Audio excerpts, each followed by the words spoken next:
Well, a little bit turned into a little bit longer than we would have liked. Then Devin sort of had this idea that we could renovate the garage and turn it into a suite.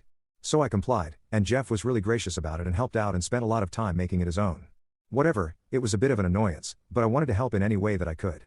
It was better than him staying in our house, at least he was out of the house and in his own space, so that Devin and I could have proper alone time without worrying if Jeff was going to hear, if you catch my drift. Okay, so now Devin. Devin worked as a dispatch agent for a little bit, and that's how we met. The job is actually really stressful, so she managed to stick it out for 2 years, and now she works as a hairstylist and loves it. Devin and I met a few months after the divorce with Trish was finalized. We hit it off really well. She's actually 8 years older than I am. She said that she didn't want any kids and was really fun and wild. We had our motorcycles and went on hunting trips. She was like one of the guys, but like a chick that wanted to get down and dirty with you, lol. That's a horrible explanation, but you get it. She was fun. She was everything that I needed at the time. We had the same interests and a lot of the same hobbies. Because she had mentioned that she didn't want any kids, I thought, wow, great, I don't have to worry about telling her that I had a vasectomy. So the topic never came up. Yes, I know I'm a horrible person. I never told her that I had a vasectomy, but because the topic of kids never really came up, that was sort of it. She obviously was the best stepmom to my kids, and she had always said that that was enough. She wasn't even the marrying type until I just felt like, yeah, I want to spend the rest of my life with this woman, and it just feels right.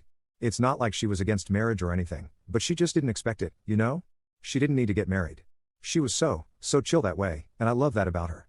So we ended up having this small, intimate backyard wedding with a barbecue, and it was perfect. It was perfect for us and all we needed. So yeah, shortly after we got married, Jeff went through his divorce. He was staying with us, blah, blah. Now, we worked together but weren't on the same team, so he had different shifts than I did, and Devin had a really lax schedule too. So, a lot of times, Devin and Jeff were at home together alone. At first, I thought it was just Devin being helpful and a good friend, but after a while, it definitely started getting weird. I'd text her during the day and ask how her day was going, and she'd say, oh, Jeff and I are just out for lunch, or Jeff and I are just out running errands. I'm like, okay, weird, but then they were going to movies together, and then they'd go to concerts together. When I was home, I saw little things that rubbed me the wrong way. He'd touch her arm when she was talking to him. She'd touch his bicep when he made her laugh.